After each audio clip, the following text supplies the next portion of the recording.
And that brings me to the next question by Hitesh Shah, and he has Okay, asked now, sorry, I'm old, so my memory comes slowly. And I remember the word, Bhag Simran Bhag. Am I right? So that's why I told you were Amreshwari. So the question is, how do I create an environment where my daughter feels safe, sharing problems without fear of judgment? This is the father asking the question, Mr. Hitesh Shah. How do I create an environment where my daughter feels safe sharing her problems without fear of judgment? Is Mr. Shah here? Oh, okay. How old is your child? She's 13. 13 now, okay. I'll give you a personal story of my own daughter. When she hit puberty, so she started bleeding, and I was there, and my wife was, I think, away in the kitchen or somewhere, and she came to me, Papa, you see, I got hurt, I'm bleeding and all that. So I said, where did you fall down? Did you hit something? She said, no, nothing. I don't know. Suddenly, I realized there's something wrong. Now, I know enough from my knowledge, I can guess her about puberty, right? How do I explain puberty to a child? So I said, yeah, better just wait 2 seconds, I'm just coming. I went quickly to my wife, and I said, listen, she obviously started having a period. Will you just come and sit with her and explain to her? Okay. And you tell her whatever you have to explain in the way mothers explain to a child, then I will come back and talk to her alone. And then you will not be there. Because if you are sitting there and I explain to her, then it's... So, she got this big lesson. She understood actually what is puberty. But from me, she got zero judgment. And an understanding of... And then because the mother had explained, I told her, I said, look, beta, I think, you're grown up enough, you read so much. You must have understood these things happen naturally to a girl. Okay, and anytime you have anything, you come and tell me. Till today, and I think in some ways I think I made a mistake. She's now 40. She got a very open relationship, tells me everything. But sometimes she also tells me, Dad, you're wrong, you're stupid. Mom is right, you're wrong. So I think giving this freedom has also backfired. You have to balance. No, I'm just saying in a lighter way, it's a good thing. But I'm saying you have to create, the moment I would have been slightly judgmental. I'll tell you, once it happened with my son. He was older, he wanted to do something, and my wife said, no, beta, you're too young for this. जब हम college में थे, हम तो ऐसे नहीं करते थे. I told my wife, I said, कल से तुम्हें बताएगा नहीं. Then he got a little more grown up, and then he wanted a bullet bike, you had this 350cc wala one, go duck. I said, you buy a car, yeah? He said, no, I want a bullet bike. So anyway, it was available in Punjab, not all over, so I bought one and gave him. So one day he rings up the mother and says, Mom, 8 of us friends on 4 bikes want to go to Leh, Ladakh, Lahore, Spiti and all on bike ride and all that. She says, yeah, great, how are you going, when are you going and all that. He says, Mom, we are leaving in 15 minutes. Okay. So my wife, what could she say? Oh, be careful, this, that and all, whatever. Then she told me, look at his son, he told me 15 minutes before, he's not asked me before. Menaka, he's not asking you, yeah, he's telling you. Please, the same thing about listening and talking. I said, he's telling you, he's not the jana hi hai. Suppose he had gone off with his friends without telling you. He could have still gone. You're a grown-up guy, yeah? He's an adult. He could have gone off. He need not have told you. That he's telling you is a reward for so many years of your relationship with that child. Take it in that spirit. Ki bache ne bataya. Right? So the problem is this, the moment we are judgmental, you put a barrier on the child. If you are open, right? And don't give gyan to the child about puberty. Child will find out everything. So we'll take 2 more questions because of time constraint. One of my very dedicated mother, all of them. I hope some extent it's okay.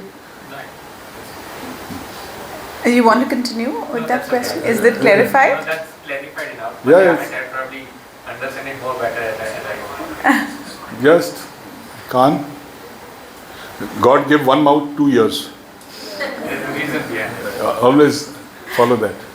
So, Sanvi Thakur is asking this question. She asked you, what are the top 3 values that you think I should instill in my child? That's Sanvi. I hope she's here. Yeah. Yes, yeah. Yes, ma'am. What answer are you expecting? Okay, what 3 values would you like to put into your child? Let me hear that. Soft-spoken. Yeah. Let the others also learn from you. Soft-spoken, independent, and 3. Or you can say, you can help me out. Okay. I'll suggest the third one to you in a lighter way, and then we'll go. Like, be like dad, keep mum. Okay. Now, isn't that a contradiction? You want your child to be soft-spoken and independent. Is there a contradiction there? Yes. Okay. He can be soft-spoken, but he can still be independent. But the fact is, when you say soft-spoken, means tu yaar sun liya kar, zyada mat bol. You want your child to be independent, there has to be a rebellious streak in that child. There has to be something which is defined, something is protesting, something is disagreeing with. And when that happens, who will do wrong things? And who will conform? The one who will do wrong things, and they are the ones who get singled out in school and other places, sometimes for punishment also, is the one who's got some initiative. Let's say somebody is bunking class. It's not allowed, right? Who will bunk class? If there are 40 kids in class, 40 ke 40 jayenge, फिर तो mutiny हो जाएगी school में. But one smart kid will go under some pretext. कि ma'am, I'm going to the infirmary or I'm going to the washroom or something and vanish for 20 minutes. Right? That person has got initiative. You are talking about this is the age of innovation. Right? You can only do two things in future in life. Remember with your children. You can do something differently or you can do something new. Okay, the school tricks are old now. Nobody can do anything new now, really speaking. But they can do it differently. So they're doing it different from the other children. And sometimes they're doing it partly to show to the other children कि boss, I can do it. तुम्हारे में तो दम नहीं है. तुम तो चूहे जैसे हो.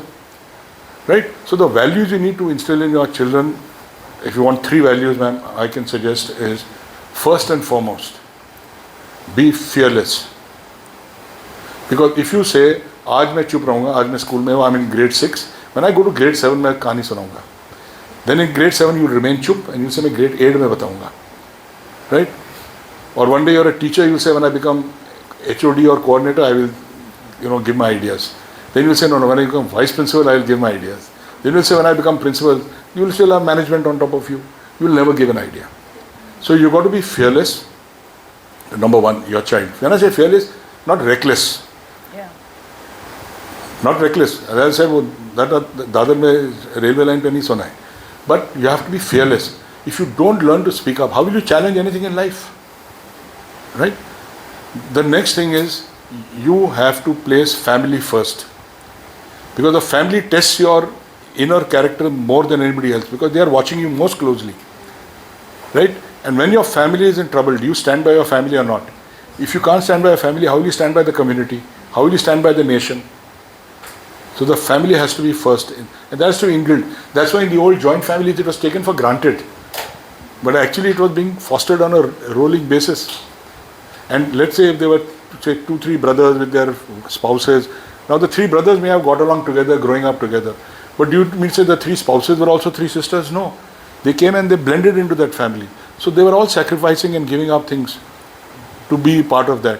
But it was happening in a way that the family always came first. That's why Babuji said something, it was final. Because he said it in good faith for the good of the family, but it was final. Today you don't have that kind of family, you have nuclear families. So you got to instill this idea of having family first. You can define your family, it may be 3 people, it can be 13 people, doesn't matter. Right? And the third thing, which is the single biggest thing you can have in life, is gratitude. None of us is so independent that you can say hell with the world. Right? Now even I give you the example, our famous Mukesh Bhai, he's got a son with a health problem, it's very visible. Hi Anna, does he have shortage of money? Can he hire the best doctors? He's got his own hospital also. Okay? Does that child still have a problem? Right? So he has to be grateful for whatever he has with that child.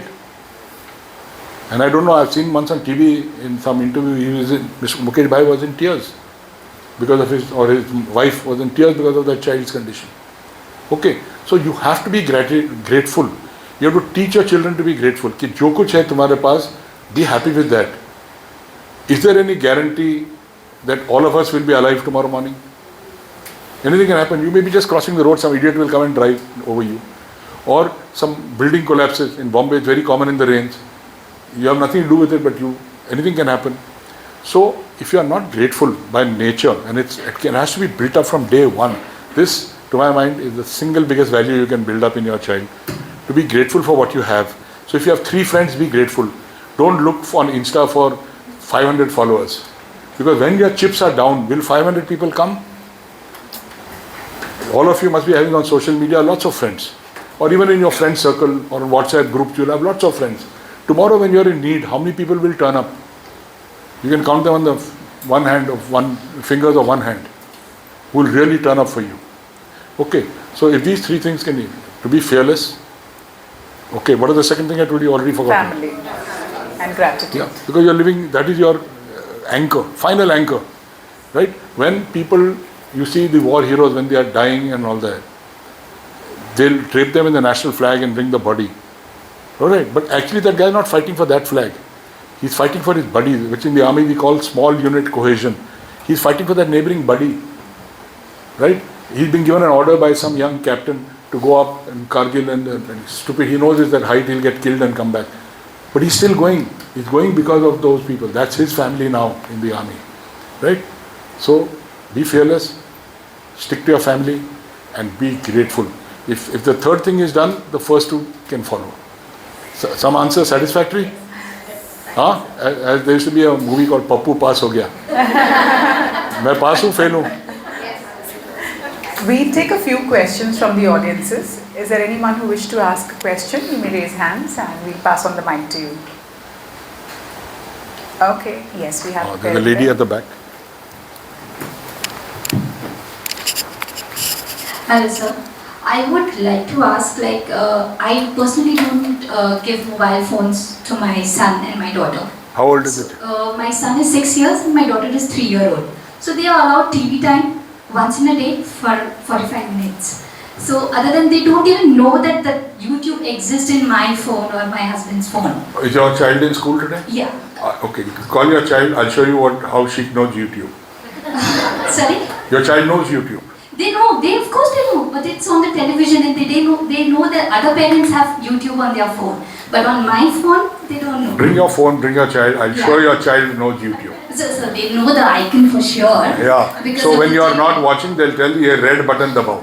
Yeah, I understand that. No, so don't live in this illusion कि मैंने उनको नहीं दिया है. So because my question for that is when I go to a mall or if we are traveling through a public transport. So my son literally tells me, see, he looks my age. Her mother has given the phone to her. So why aren't you giving me the phone? Even I want to see the phone. How do I explain him that I don't want to give It's a big problem. You know, it's a big problem because then I am feeling that my child is thinking that this is a bad mother. Other parents are allowing them to watch the phone. Why is my parent not allowing me? Okay, in a lighter vein, you can ask your child, would you like to swap mothers? Most will say no, by the way, seriously. Most will say no. Everybody says my mother is the best, my daddy is strongest, okay? Because they don't know more daddies, they don't know more mothers. Yes. Okay. But the fact is this. This is the real world they're living in. I'll tell you, I have a granddaughter who's 9. Even till today, she doesn't have a device. My son and daughter-in-law do not switch on their TV on most days. So let's say they live in Bangalore, so my granddaughter is an RCB fan. So if there's an RCB match, they'll put on that for some time and they are sitting with her when they're watching. Okay. But she knows from the age of 2, she knows all this YouTube. She's never allowed to touch the device. She knows because her friends know. Right? Now the question is this. If you engage your child with certain other activities, if you're living a life of comparison, as I said, if you live a life of comparison, then there will always be a problem. But I'll tell you, in a place like Bangalore where commuting is a nuisance, alright? The child goes for Kathak dance. On weekends, 2 days she goes for riding. She goes for singing classes, piano classes, basketball classes. Okay. I think she does, she calls it in the typical South Indian accent, Bharatanatyam. She does. Okay. Now you can imagine how the kid's life is, yeah. She can barely hit the pillow and fall asleep. Alright. But at night, she has to have dinner on time. She got such a big collection of storybooks. She reads all books. Okay. She's told her one bedtime story at night or a song her mother sings to her or whatever. And then she's off to sleep early. But she knows latest. How many of you know a song called Golden? How many of you know a song called Golden? One hand. Shocking. How many of you follow Korean, this thing, it's called K-pop? Never heard of Korean, this thing? Ask your kids, you are out of touch with your kids. Okay, there's a thing called Demon Hunters, am I right? Yeah, see, who's younger? Who's the youngest parent here? Hello? Who's the youngest parent here? So, it's a new movie. This song has won an Oscar. And before that, it won the Golden Globe. Your kids know it, yeah? How you don't know it? And you say, I know, who knows my kid better than me? I've heard any number of parents telling me, who knows my kid better than me? I said, I'll tell you, yeah. Even a stranger like me knows your kid better than you. Okay. You saw how many hands went up? You need to know K-pop. You've heard about BTS? No, not what they show, that behind the scenes wala for shooting movies. Korean BTS. You ask the kids, they'll tell you, 3 of them are coming back and regrouping again. They had split up earlier. वही कह रहा हूँ, जब आप listen करोगे ना तो सुनोगे, आप बोलते रहोगे तो ये नहीं सुनाई देगा. Right? Because this kid doesn't have a phone, but they heard it from somebody else in class. They'll come home to tell you. So once in a while you have to sit down and show them that Demon Hunters movie scene, so that they stay abreast with the children without the ills of the device. Right? You cannot isolate your kids from the world. So allow them to know about the world in a controlled manner. Right? It's not the gadget that they're looking for. They're looking for what the kids know out of that gadget. So let them know what's in that gadget without the gadget itself. Because otherwise, like idiots, and it happens to us also. Now I'm retired, so I have a lot of spare time. Like an idiot, I keep scrolling. Okay, you're laughing? You all must be busy professionals, so you don't have time. I've got time, so I keep scrolling aimlessly. So I know all sorts of stuff, like, that's why I know Golden and all. मेरे age में क्या लेना देना Golden से? All right. But is there a lesson in this to be learned? That not many of us know that this is the song that got the Oscars and which is the favorite of the kids. All right. So you got to stay in touch with the kids. How many of you have your phone here with you? Okay. So just Google a song or dance song which was most popular last year. I'm taking up your time, but do it, anyone? Okay. It was launched around exactly a year ago. I'm just forgetting the name offhand. But I'll tell you the why that was so popular with the kids instantly. It was released simultaneously in 5 speeds. One is the normal speed. One is fast, super fast, and slow and super slow. And obviously the super fast one what excited the kids. Once they got the hang of the steps, they wanted, there's that excitement nowadays, that dopamine culture. Yeah, this is not good enough. So they released that dance video at 5 speeds. And that's why it became a viral. Now kids know all this here. And so you also need to know it. Not because you follow that music. But you got to show interest in what the kid is interested in. Okay. So does this sound very surprising to you that I'm talking these things to you? Which was the most famous phrase last year. Most famous word in use last year amongst children. It's still popular. Amongst the Gen, Alpha, whatever you call it. How many of you heard of a thing called 6-7?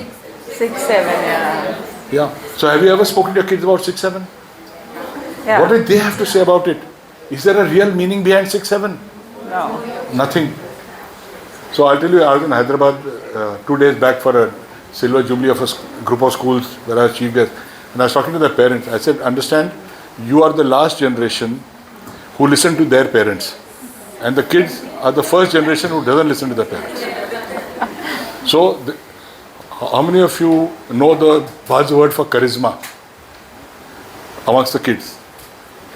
Okay, it's called Riz, R-I-Z-Z. Okay, yeah, now see, won't I said it, everything. Yeah. So I said, look, the kids have Riz and they think their parents are Delulu. Delulu, yeah. You know what Delulu? That means they are in a delusional world. I said, that's the impression of parents. Okay. Now for you and me, Delulu has no meaning. Yeah, no, Riz and all is very, I'd rather use the word charisma. But for the kids, this is it, yeah. You have to understand the language, don't have to use it for yourself. Alright, but if you don't, how will they talk to you? When that 80% जो आप सुनने वाले हो, यही तो चीज़ आप उनसे सुनोगे. But आप सुन नहीं रहे हो. That's evident now, I think. More than evident in the answers. So I think the biggest takeaway from this session is suno. And you've opened actually, there are so many books written on parenting and they give you so many ideas, but the idea that we gathered most from the session is the art of listening. And I think if we all inculcate that, most of the world's problem will come to an end if we all start listening to each other. So definitely I do understand your concern that I don't give, but what about the others? How do I do it? So as Sir said, don't completely cut it off from their lives, but explain it to them and still continue. Explain them the reason of why you're not giving rather than just not giving. So I always tell this to parents, so that don't just say that don't do it, but explain why you should not do it. The why is very important because that should not kill the curiosity in your child. So keep allowing the child to question you, why mummy, kyun mummy, and don't get irritated and listen patiently and then explain them the reason. Thank you so much. Can I just add 2 points on this? One is about this listening part. Please listen to what your child is saying, but pay more attention to what your child is not saying. Yeah. You have to observe the child carefully. You'll see some behavioral changes where the child is deciding in their own minds, ye cheez bataun, nahi bataun, you know. Will it be okay if I talk to my parents about this? So pay a lot of attention to what is not being said and see if in the conversation you can trigger off something by which the child tells you. Because there are many things the child will openly tell you and some things the child wants to tell you but is not coming to be able to tell you. That's the one thing I wanted to say. And there was one more point I wanted to highlight, which if there's any time I'll say, otherwise we'll leave it at this. No, we can take it. But I'm just trying to recollect now. But it was an important point which... so I think from pre-primary to... Oh yes, sorry. Okay, I remember the point. This is most important because she used the word. We don't tell them what is wrong, we tell parents how to. Please, for your children, and keep this as a golden rule, never use the phrase right and wrong. It's appropriate and inappropriate. Right. How many of you are vegetarians? So is it a crime for those who eat non-vegetarian food? But in your family it's inappropriate. Maybe in your house, in your kitchen, you don't even make eggs. Or in some families they don't eat onions or lasan and stuff like that. Alright? So it's a matter of being what is appropriate and what is inappropriate. And not what is right or wrong. True. And this is another thing which is a huge lesson we don't realize. We tend to tell what is right or wrong. It's a matter of appropriate. Today your child says, a vegetarian child here, say he lands up in some place studying abroad and circumstances force him to eat some non-veg. He shouldn't come to his mind that I've committed a crime, I've committed a sin. Right? He's adapting to this. How many of you have read a book or seen a movie called Alive? You won't have seen it, quite old. Many years ago, in the Andes Mountains in South America, there was an air crash in a snowy area. They found the plane after many, many months. So a stage came when they ran out of everything. People were eating the parts of the bodies of the dead people. It's a compulsion. Were they right? Were they wrong? Were they sinful that time? In real life, you can't eat another person's body. Right? So it's a question of being appropriate and inappropriate. So this is something you may like to go back to your children with. Thank you, sir, for your invaluable insights and for sharing your wisdom so generously with us. The session reminds us that the future of India is not built in institutions alone, but in homes, through conscious, informed and balanced parenting. And of course, there is no single formula for being a parent. The formula keeps changing with your child's number of years. So in pre-primary, the formula is more about love, compassion, and pampering. In primary, it's more of hand-holding. In secondary, it's more of you being a lot more patient. And when your child grows up, I think they get into 20, 21, you become friends. So with that beautiful note, sir, that you told, and especially the formula that you gave the parent about the 3 values, that is family, gratitude, and I think one more F is fearless. F not as they use in social media. That was a biggest takeaway. On behalf of the entire school committee, the management of Kulkarni Mandalas, Season1 Academy, we thank you for your valuable time, sir. Thank you so much, and I'm sure you have gained a lot of insight from this session. Can we give him a standing ovation, please? No, please. Thank you so much.